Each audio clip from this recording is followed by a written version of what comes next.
Oi, meus amores, que bom encontrar com vocês. Vamos estudar mais um pouquinho?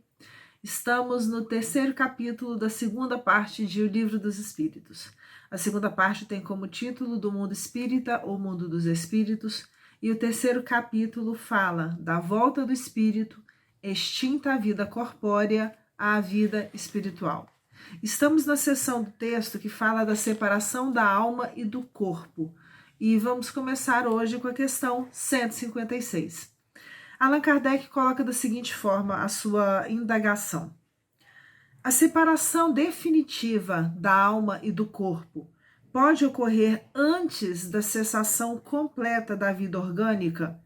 Então, do tipo, a alma pode estar separada do corpo já e ainda existir algum resquício de vida no corpo físico? A ideia seria mais ou menos essa. E a resposta dos espíritos é a seguinte: na agonia, naqueles momentos, quando fala de agonia, é aquele momento em que o corpo já está atravessando o seu limite, né, o máximo do suportável das dores que ele tem que enfrentar. Então, na agonia, a alma, algumas vezes, já tem deixado o corpo. Nada mais há que a vida orgânica. A alma já não está mais presente dentro do corpo, mas ainda existe a vida orgânica, já que existe o fluido vital. A questão é essa. O homem já não tem consciência de si mesmo. São aqueles casos em que a pessoa está lá doente, vamos colocar assim, já em estado muito grave, aquele ser não tem mais consciência nenhuma, aparentemente, né? Porque o espírito não está mais presente, aquele corpo lá está simplesmente sobrevivendo, mas não existe mais consciência alguma presente lá. Por que isso não existe? Porque o corpo está lá naquele momento, mas o espírito já começou seu processo de desprendimento, ou já está, né, bem afastado daquele corpo que está agonizando. O homem já não tem consciência de si mesmo. Entretanto, ainda lhe resta um sopro de vida orgânica. O corpo é a máquina que o coração põe em movimento. Olha que interessante a colocação da época, e nós vamos comentar sobre isso.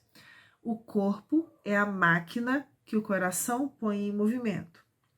Existe enquanto o coração faz circular nas veias o sangue, para o que não necessita da alma. Ah, Rogério, mas e nos casos de morte cerebral? Pois é, nos casos de morte cerebral, eles deixam, né? Já não existe mais vida no cérebro, não existe mais função cerebral, mas através de aparelhos eles fazem o quê? Mantêm o coração em funcionamento com a circulação do sangue para que se possa decidir, né? Nesses casos, ou com relação à doação de órgãos ou outras questões nesse sentido. O corpo está funcionando porque uma máquina está fazendo com que o coração funcione. O coração parando de funcionar, a vida cessa por completo. Questão 157. No momento da morte, a alma sente alguma vez qualquer aspiração ou êxtase que lhe faça entrever o mundo onde vai de novo entrar? Do tipo, naquele momento em que tá lá, né, a pessoa tá morrendo, o espírito já tá começando a se desprender, a pessoa tem como se fosse assim, alguma espécie de visão, alguma revelação, algum êxtase, alguma coisa quase que transcendente, que permita que ela já comece a ver de alguma forma ou pressentir o mundo onde ela vai entrar? A resposta que os espíritos dão é a seguinte: muitas vezes a alma sente que se desfazem os laços que aprendem ao corpo. Então, em algumas situações, não são todas, muitas vezes, o espírito que está lá preso naquele momento, a alma, né, consegue sentir que, vamos dizer assim, as correntes que aprendiam, os laços que aprendiam aquele corpo estão se desfazendo, o que provoca, né, por tabela, como consequência, uma gradativa sensação de libertação, tá? Vou voltar.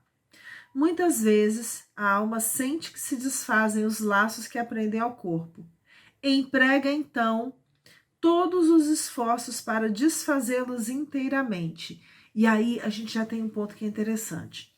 Se essa alma está fazendo, né, todos os esforços para que esse desprendimento se faça completamente, é um espírito que não tem medo de se separar do corpo, muito pelo contrário.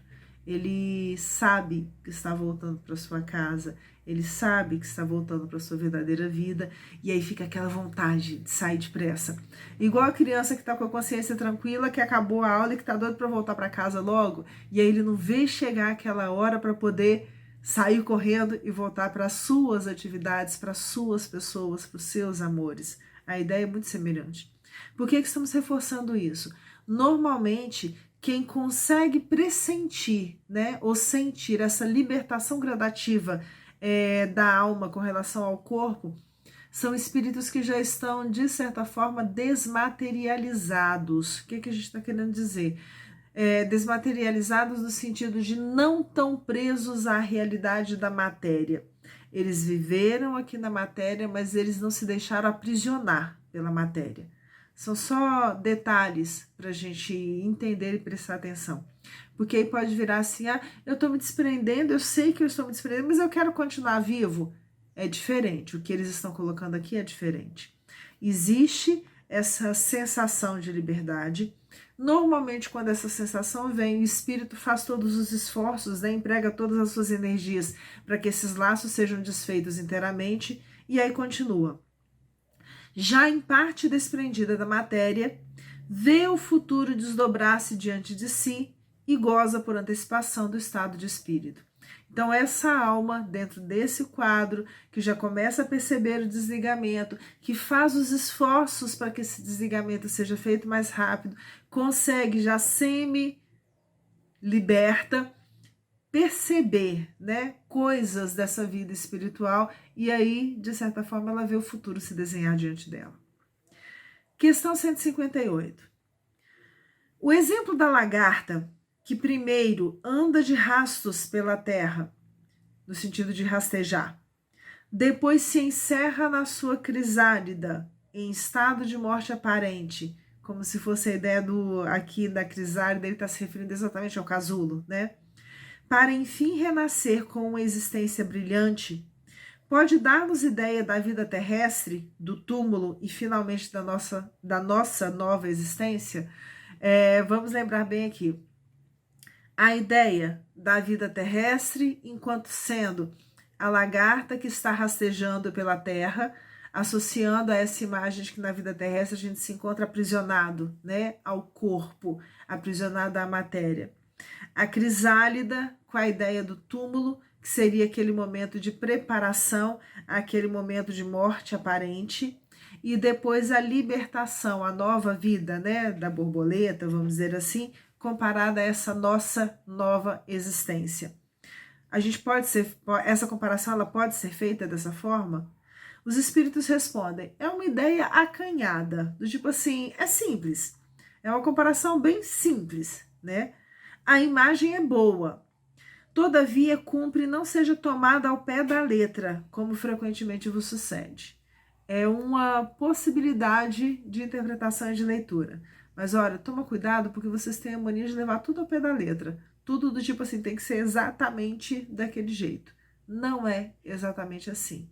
E todo caso é um caso específico. Tem a sua singularidade. 159, e a gente fica por aqui. Que sensação experimenta a alma no momento em que reconhece estar no mundo dos espíritos? Quando eu, Rogério, deixar essa vida, desencarnar, chegar no mundo dos espíritos, qual é a sensação que eu vou experimentar quando eu estiver do lado de lá? E aí os espíritos respondem, depende. Se praticaste o mal, impelido pelo desejo de o praticar, no primeiro momento te sentirás envergonhado de o haveres praticado. Se você fez coisas erradas, se a gente fez coisas erradas, com vontade mesmo de fazer coisa errada, chegando do lado de lá, tomando consciência de que eu sou um espírito, tomando consciência de tudo aquilo que eu deveria ter feito, né? Eu vou ficar com vergonha da minha postura, da minha conduta anterior. Com a alma do justo, as coisas se passam de modo bem diferente. Ela se sente como que aliviada de grande peso, pois que não teme nenhum olhar perscrutador. não tem ninguém investigando detalhadamente lá a vida dele, porque não tem o que achar de erro. Ele agiu de forma correta. É por isso que eu gosto de vez em quando, né, que falou de ideia acanhada, vamos para outra ideia acanhada que a gente tem usado com frequência, né? Por isso que eu gosto da ideia de escola, para a gente lembrar. Aquele aluno que fez um monte de coisa errada na escola, quando chega em casa e se vê diante dos pais, ele vai ficar, sabe, do tipo assim, oh meu Deus do céu, para que eu fiz aquilo? A ideia seria essa. Aquele que estava tranquilo, que fez tudo o que tinha que fazer, vai chegar lá também com consciência tranquila. É assim que as coisas se processam. É simples, né, esse entendimento. Nós ficamos por aqui. A sessão não se encerra ainda. A gente vai caminhar um pouquinho ainda por ela. Mas por hoje é o suficiente. Um beijo grande para vocês e até daqui a pouco.